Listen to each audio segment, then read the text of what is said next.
Thank you so much. Hi, everyone. I'm so glad to be here to be talking to you all about this wonderful topic. IC to manager, is it a step forward or backward for you? I'm Sneha Singla. I'm a director of engineering at Salesforce in the US, and this is just going through my quick introduction. I have around 19 years of professional experience, and I'm a first generation immigrant into the US. I'm a big music fan and I love to sing and dance. I'm also extremely passionate about tech diversity and its impact.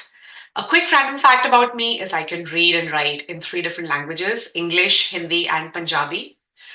Now, I would love to make this as interactive as possible. We will do quite a lot of polls where I'd love to hear from you and grab your thoughts and navigate this talk based on that. We'll have questions at the end. So if you have anything that pops up, please feel free to leave your question in the chat window here, and we can get to those at the end. Sound good? So let's get started. Here are the poll instructions. You can join by going to pollev.com/SCS, or you can also text to that number by saying SCS, or you can use the QR code. We will conduct around 9 to 10 polls today, and you will just have to join the session once, and you will be automatically, the activity will automatically get refreshed. And I highly recommend joining by web to see the exact activity that we will be talking about. Okay. So before we start, I'd love to know more about you. Let's just start with what is your current role, and if you can give me your answers here via this poll, I'd love to see. What do you do? So let's take a few seconds here. Okay. So we have ICs, we have managers, we have people from different roles. That's awesome. Okay. Let's take maybe 5 seconds more. Okay, so we have more ICs who, so that's perfect. Yeah, 60% of ICs. Great. Thank you for responding. Okay, so let's dive in. So let's go back 6 years in time. This is my story 6 years back. I was a scrum master on a team, and a new intra-departmental role came up for a managerial role. And, I decided to take the plunge without actually knowing what to expect. I was a successful technical lead who just wanted to see, what does the managerial role entail? And for some reason, I just thought that I will be successful at it. What are the odds of me going wrong? I thought. I should be able to better guide my team. I thought that since I already have the perspective of an IC, so I just shared that I have 19 years of experience, and around, I would say 13, 14 years have been as an IC. So I started off with a big bang, trying to manage a team of 13 engineers. But to my shock, horror, and surprise, I failed disastrously due to a variety of reasons. I switched back to an IC again, and then started back in management, this time smaller, by leading a team of 5 engineers, and currently growing into the role of a director of engineering. I so wish somebody would have told me what to expect before actually taking the plunge. So this is me trying to give you a sneak peek. So if you plan to take the plunge for yourself, you are better equipped. You have a better idea than I did. I have many folks who, have asked and talked to me about common questions. And, with folks sharing that it is people just sharing it is hard or easy without sharing in depth what it actually is like. So let's just try to go deeper into evaluating how is it like before actually taking the plunge. Today, this is going to be the agenda. We will do a lot of management myth busting. We will dive deeper into 3 big questions that you should ask yourself. Why do you want to be a manager? So that's the first question, right? Sometimes we just don't think, we want to try it out and see, but why do you want to be a manager? What does the role actually entail? How to be successful at the role? We'll do question and answers, as I said, at the end. And just a quick heads up, we will do 7 straight polls now to bust some myths around management. But I'd like to know, what do you think about those questions? So I can also, again, navigate the talk based on that. I would really appreciate your participation. So here we go. So let's hear from you. What do you think are some of the top myths about management? The responses are going to be completely anonymous. And I would, again, love to hear from you. Let's just take a few seconds to hear from you all. And I'll be watching this screen. Yes. Earn more. Yes. People do think that. Yes. What else? Higher pay, less work.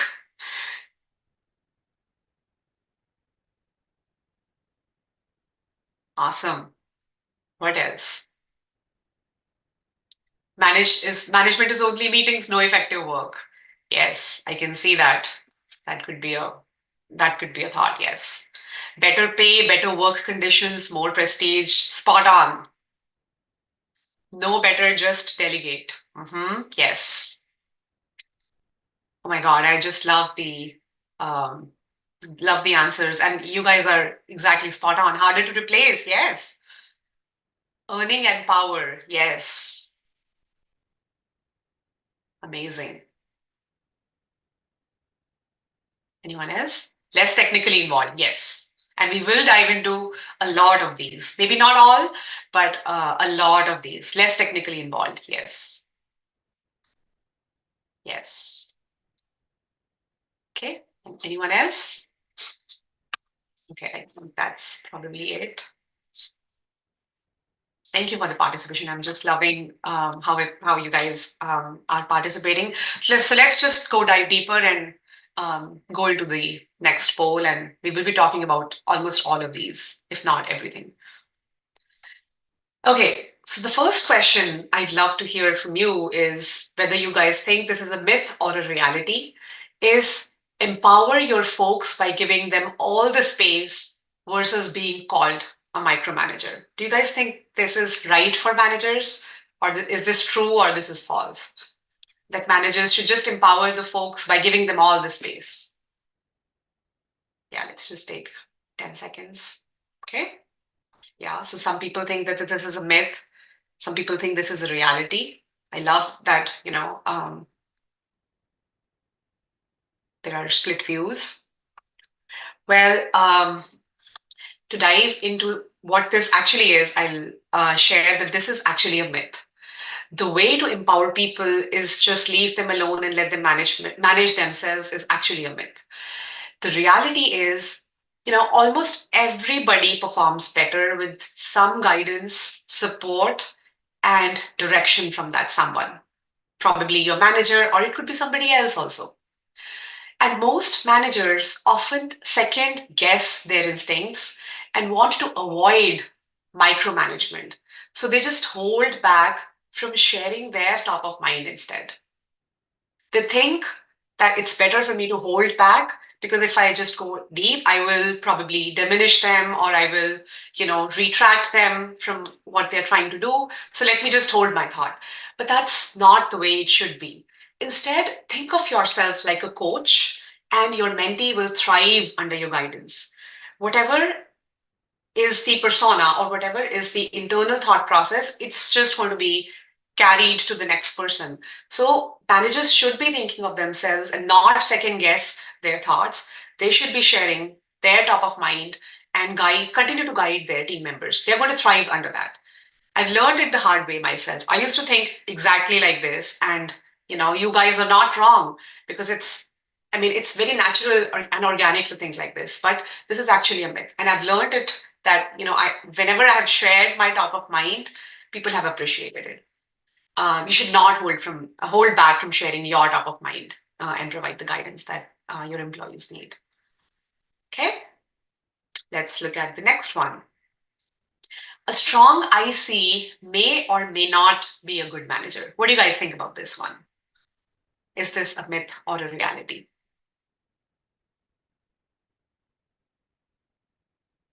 Mhm. Yeah, some people think it's a myth. So we have a split audience right now, 50-50. Yeah, more people think it's a reality. Yeah, you guys are spot on. This is actually a reality. While strong individual contributors possess valuable skills and expertise in their specific domains, expertise in their, effective management involves a different set of skills. We will dive into those throughout this presentation. However, it's important to note that the two roles are not mutually exclusive. The skills that you need as an IC, some of those skills you do need as a manager. Some individuals can transition successfully from an IC to a manager. You must have seen a lot of times your managers or your leaders have approached you to become a manager because they think that you might have the skills to actually thrive in that. It often involves a combination of technical proficiency, leadership qualities, and interpersonal skills. Therefore, while a strong individual contributor or an IC can bring valuable expertise to a team, it does not necessarily mean that they possess all the skills. So remember, these skills can be learned if you have the drive to learn and adapt. And we will go into all those, as we proceed. But yeah, this is a reality. They may or may not be a good manager. Okay, on to our next one.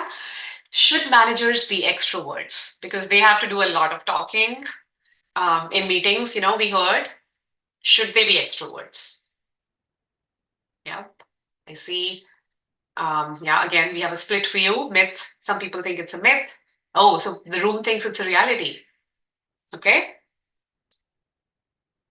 Okay, we have split. Okay, we are split again. Okay, well, this is actually a myth. Extroverted leaders have important qualities. We just cannot discount that. However, they also tend to command the center of attention and take over discussions.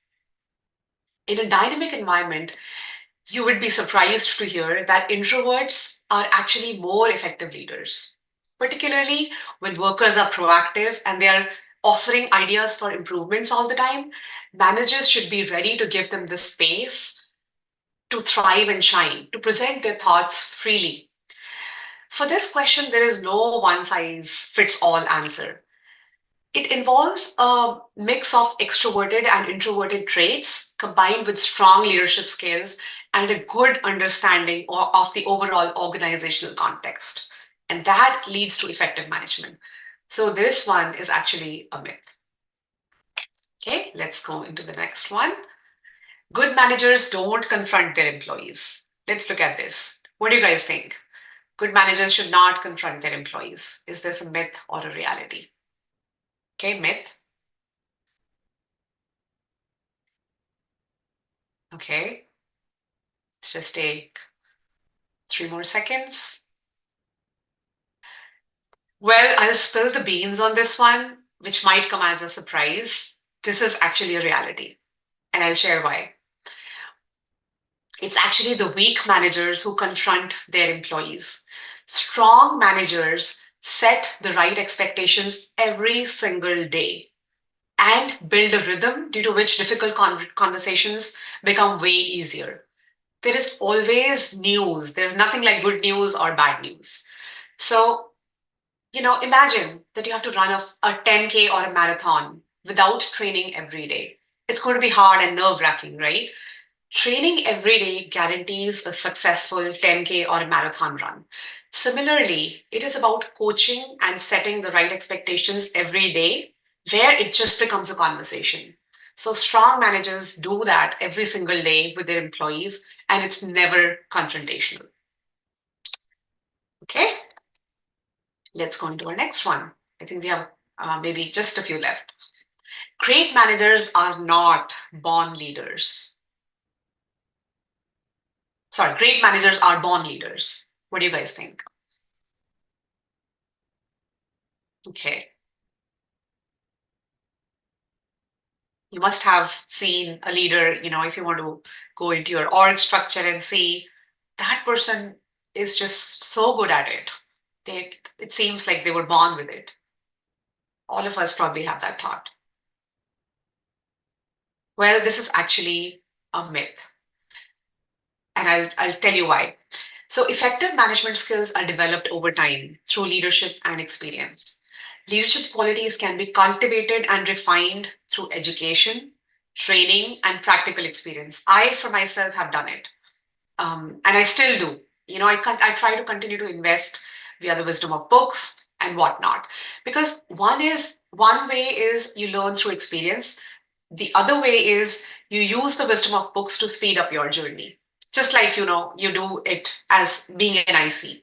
I can share the names of a few books if that helps, because they were really helpful to me. Great managers are made through a combination of innate qualities and intentional development, just like ICs. Just like you need to keep yourself up to date, technically, that we talked about, you need to keep yourself up to date as a manager, because the management landscape is always ever changing. So there's nothing like born leaders. Some people have some qualities that they were born with, which are helpful. But again, this is not a one size fits all answer as well. Okay. Now, the question that is often perceived wrongly, I, for the longest time, didn't consciously admit it. What do you guys think? IC to manager, is it a career change or is it a role progression? Let's hear from you guys. Okay. Career change. Okay. Some people think it's a role progression, but more people think that it's a career change. Well, this is me thinking about the managerial role as a career progression, but it's not. I still clearly remember thinking not too many years ago that my goal is to become a manager, and having a clear correlation that career progression meant promotion into a people management role. And having a bad manager myself a few years ago pushed me to think that I should try, as I think I can do better than them. The reality is that the transition from an IC to a manager is a career change indeed. The shift involves moving from a role focused on individual tasks and responsibilities to the one that involves overseeing or leading a team. It requires a significant shift in your perspective. It might be challenging to let go of the activities that defined your work, but it's a necessary step in your managerial growth and evolution. You need strong leadership skills. That is, you need to motivate and guide your team, set goals, and ensure that the team is working cohesively towards those goals and objectives. On top of that, you need strong communication, you need strong decision making, people management, project management, networking skills, all of that combined to be successful. Now, with all of these that are needed, all of these skills that are needed, I'm sure that you would think that these skills are probably a different set of skills that ICs require. So it is undoubtedly a career change. Now, these are some of the top myths that we tried to bust out today. There are many more, but my hope was to just take a dig at some of the top ones that I felt in my journey where I wrongly perceived a lot of these. The reason that these myths needed to be busted today was because the picture of a managerial role looks very different unless you actually try it. And I hear quite a lot of these questions or myths from folks around me. So I really hope that this helps. Okay, moving on. Now let's see, how do we typically decide one way or the other? How do we decide to, actually take the path of a people manager, or, stay as an IC, or, as a manager, sometimes people want to move to the IC track. So it's both ways. How should we decide whether we should take the job? A managerial role opens up in your org, or your leader reaches out to you to join management. Now, how do you decide if this is the right thing for you? This is often a common point of confusion, and people dread it. You think, I'm doing really well as an IC. What if I give up and things just go sideways? You try to reach out to folks and they share their experience, which might be good or bad. So it's pretty hard to firmly come to a conclusion. The typical pattern seen on how folks usually decide is, these 5 points. people think, and we heard from all of you, that the tech ladder is harder to climb with new emerging technologies all the time. And if that doesn't excite you, sometimes people think that manager might be the easier way to go.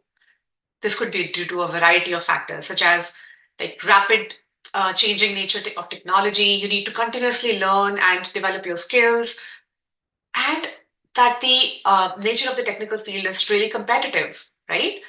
Another pattern usually seen is we think that there is faster career progression in management. Now, management roles do have higher visibility and within the organization, which can probably lead to more opportunities for advancement. But again, we said that this is also a myth because it depends on a variety of factors: your organization, your skills, your expertise versus the role itself. Also, many organizations, including Salesforce, and I know a lot of them, have intelligently created parallel paths for ICs and managers to keep advancing. In the past, however, it was a widespread phenomena, and it's still out there to some extent, where ICs who think management is easier or more prestigious, and they will switch tracks because it was just harder to grow in the IC track. Another way we think is we believe that management is believed to come with higher authority or influence. And we talked about that, right? We heard from some of you. Management roles usually involve overseeing or guiding the work of a team or a department, making key business decisions, and being accountable for the overall delivery and performance of the project. But always remember that influence comes with respect that somebody earns in their job. Influence and authority can be the same in both roles, irrespective of the skills and expertise, you know, irrespective of the role. So this is actually a myth to base your decision on. It is more about knowing the domain and your business really well than thinking that it comes with the role. Another way, people think that there is ease of decision making in management. Well, it also involves evaluating different options, analyzing potential outcomes, and then making a really well informed choice.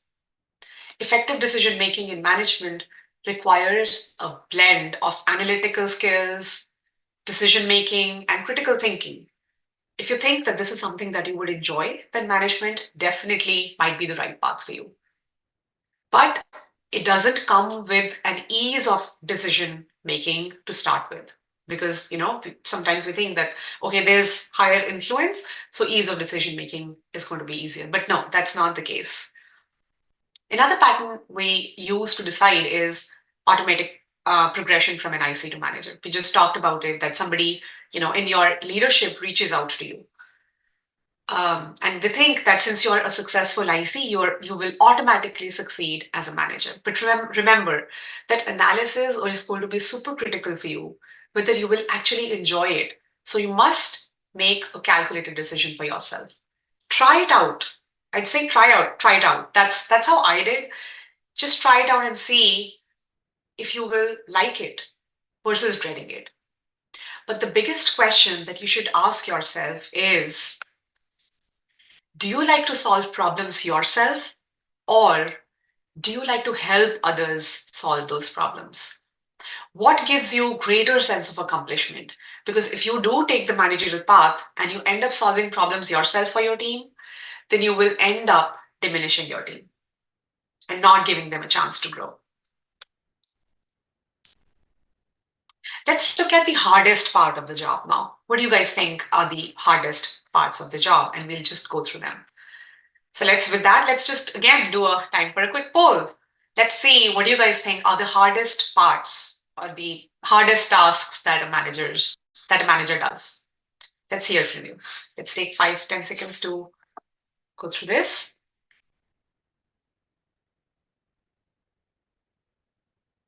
Tough decisions, yes. Delivery decisions, yep. Project successful,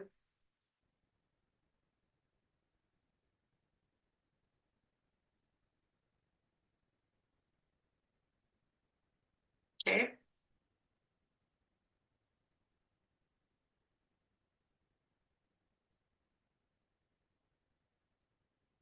Apologies for the word cloud. It's not showing correctly.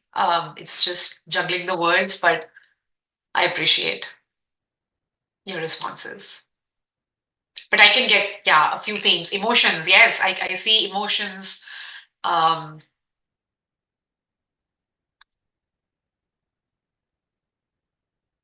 People's emotions, I believe. I think that's what somebody said. Decisions, delivery, handling, delivery, I believe. Yes. Responsible for successful projects, yes. Thank you. I appreciate. Apologies for how it showed up, but yeah, that you guys are spot on. I mean, some of these are really the hardest parts of the job, keeping everything on track. Sometimes it can be tricky. So let's look at the hardest parts of the management. We all know that project management, product management, risk management, those are all things that are needed for a manager to do. But some of the pieces that we most often don't even think about, at least I didn't consciously agree or I didn't consciously dig until I actually stepped into the role, is while the IC role has some predictability into the workday, for managers, it is hard to predict how the day is going to go. Sometimes it just goes like a sine wave, for a week. Some days are intense with lots of actions, while others not as much. And managers learn to embrace change constantly as it comes every single day. At times, managers feel, how is my performance going to be evaluated? Because, as an IC, okay, I deliver this project, I get my work done, I'm on track. But how do managers feel that their performance is evaluated when the work is actually done by their team? So let's see what are some of the hardest parts that most people struggle with. First is managing up. Um, Next is delegation. And third, having crucial conversations. We will dive into these top three one by one. First up is managing up.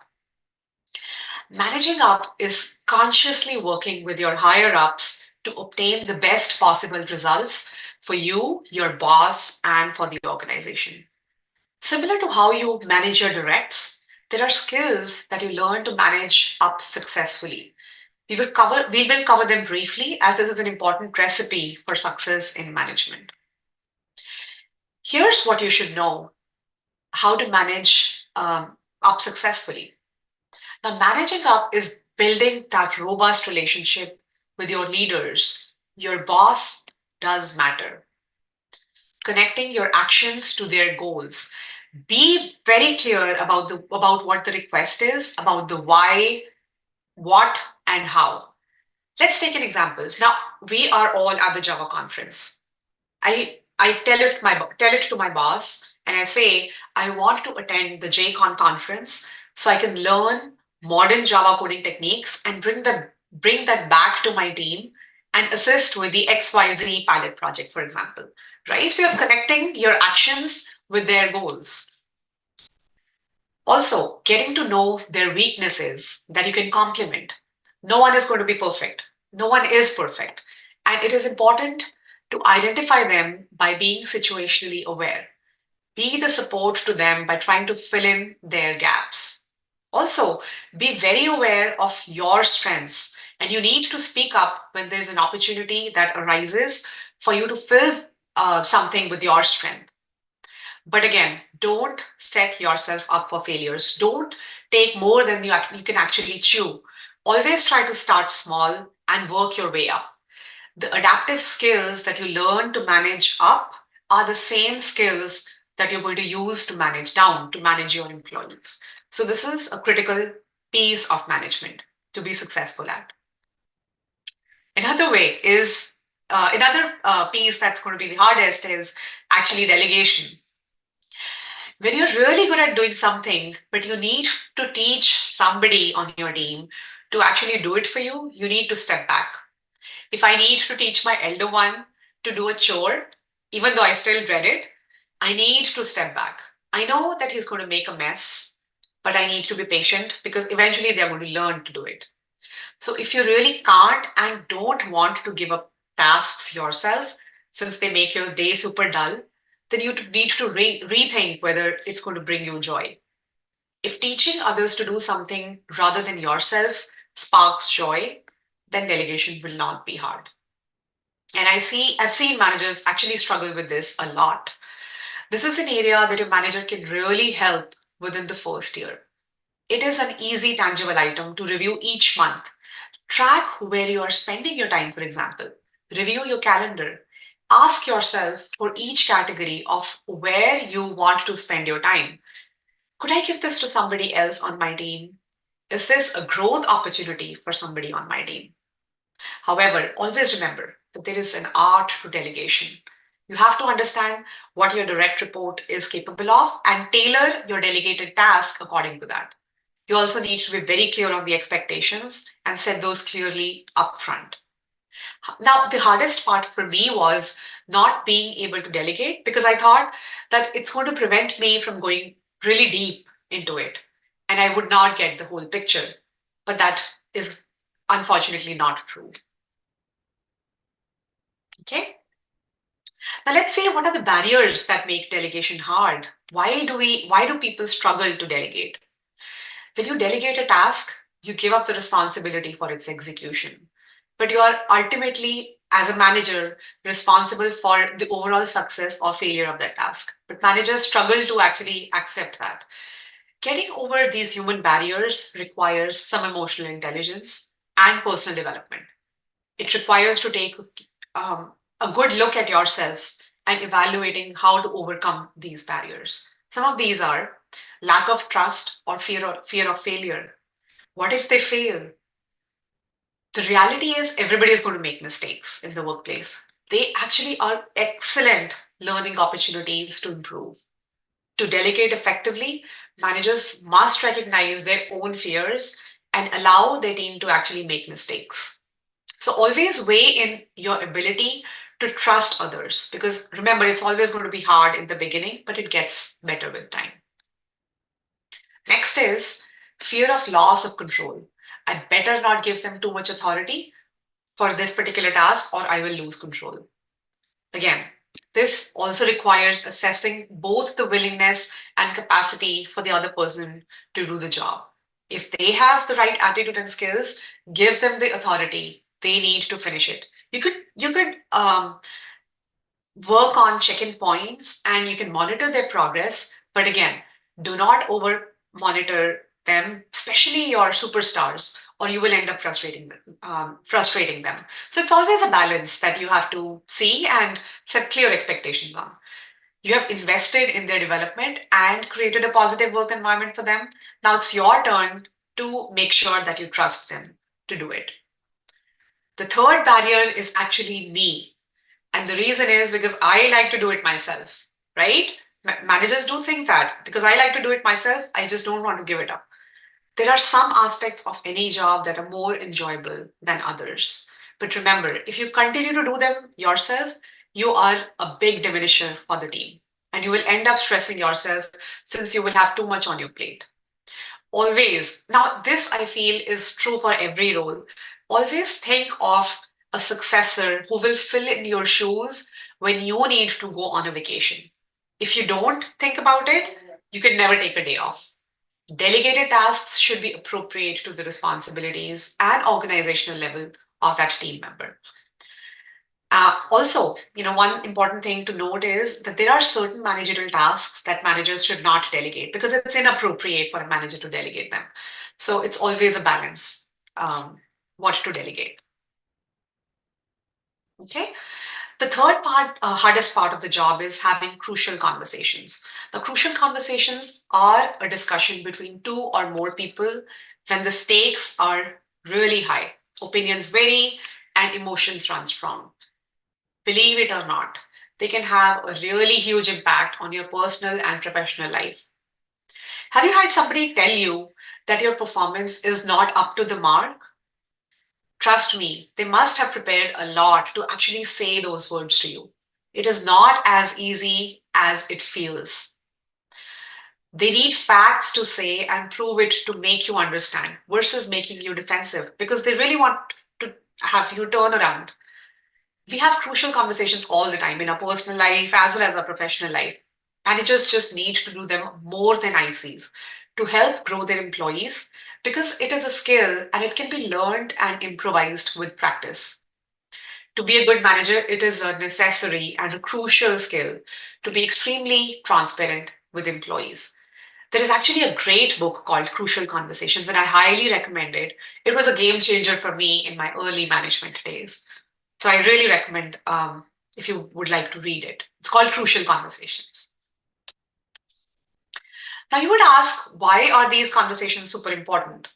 Well, they are because you need to embrace issues and work towards resolution, right? We can't run away from hard situations, and managers need to handle and tackle them head on.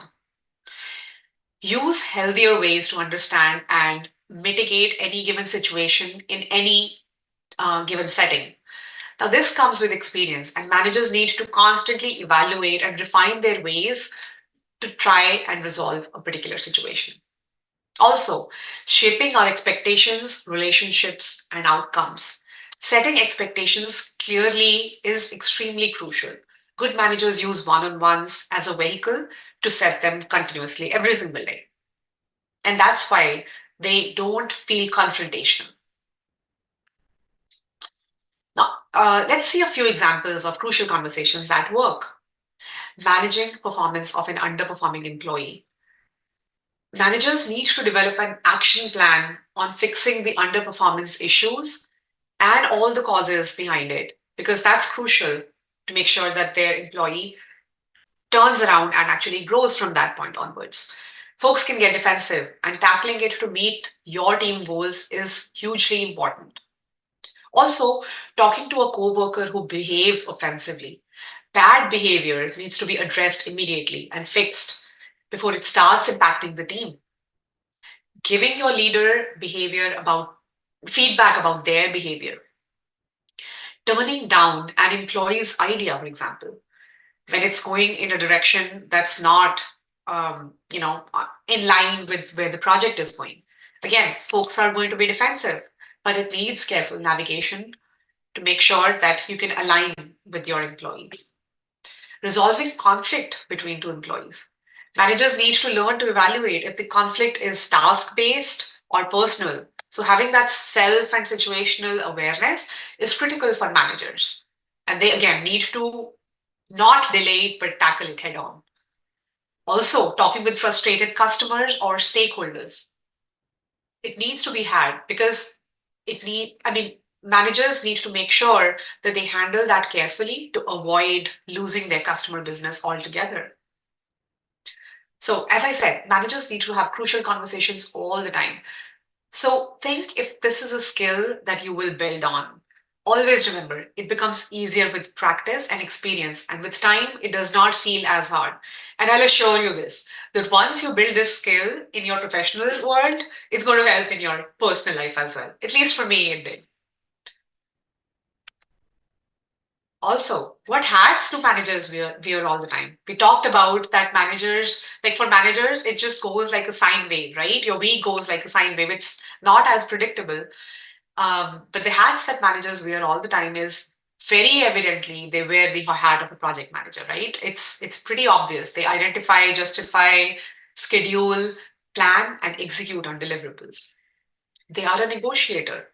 Managers are constantly working to achieve consensus between two parties, between folks on the team and upper management, product and team all day long. So it's always a negotiation. At times, they are also a cheerleader because they need to advocate for their teams and people and highlight their team's work in front of stakeholders, right? They're also a therapist. They help to resolve conflicts, participate and lead crucial conversations, and they also teach their folks how to fish versus fishing it for them. So managers need to constantly juggle these four hats. There might be more, but these are the top hats that came to my mind, which ICs might not need to do. They might need to do, but mostly not all of these. And these usually spark really a lot of joy for good managers when they're actually able to balance these. So think about this. If this is something, if these hats appeal to you, this is something that you would like to do for yourself as well. What do managers enjoy the most? They love creating opportunities for their people to grow. Good managers truly enjoy promoting their star employees, guiding them throughout, and encouraging them to fill the gaps to meet their next level, finding the right opportunities for their employees all the time. And you should also be holding your manager, if you're an IC, you should be holding your manager accountable to create these right opportunities for yourself. They also enjoy making a broader impact since they are involved in a project from very early stages to completion. They're involved in high level planning, resource management, risk management. They're involved in overseeing big or small projects from start to finish. Now, what is the day to day focus? Achieving outcomes without actually performing the work. They focus on the tasks to highlight that work rather than doing it. For example, managers should be focusing on the analytical aspects of their team's work versus doing it for them. For example, making customer adoption, monitoring, making that progress visible to stakeholders. Also, managers continuously work on making the team happy, empathize with your team, work on creating that strong connection. They need to push for stronger cross team collaboration. They need to network, they need to socialize and deliver collaboratively. They also need to elevate their perspective, try to grab the picture by going wide versus deep. How do I develop the necessary skills? There are tons of management books out there, lots of boot camps happening. If you want to check within your organization or externally, I highly recommend that you aim at them before even actually taking the plunge.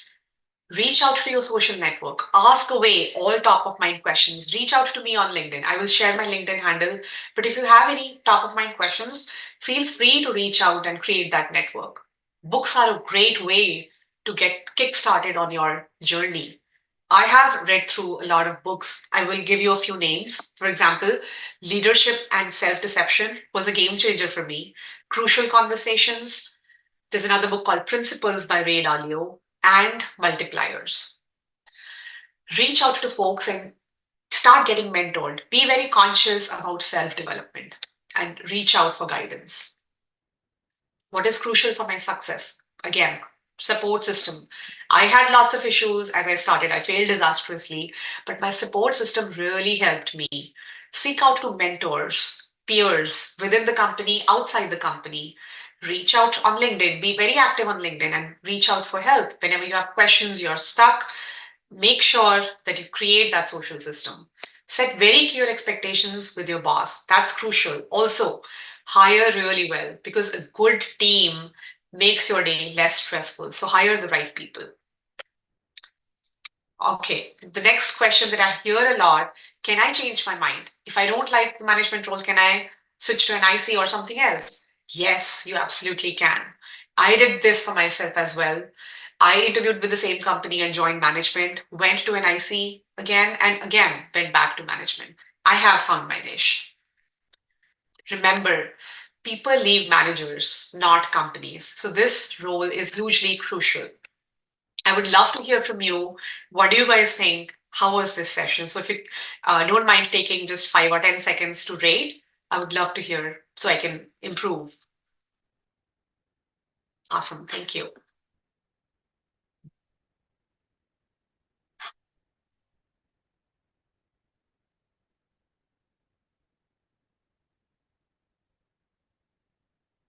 Amazing. Thank you so much. And with that, any questions? Please feel free to unmute and ask your question.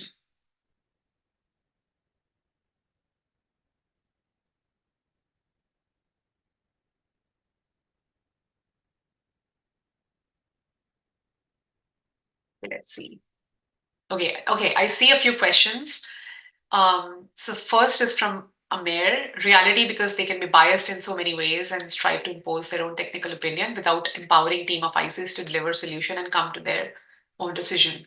Yeah, I agree. I mean, sometimes there can be bias and feel free to, reach out to your manager and give them that feedback. It's important to effectively manage up as an IC as well. So feel free to, give that feedback.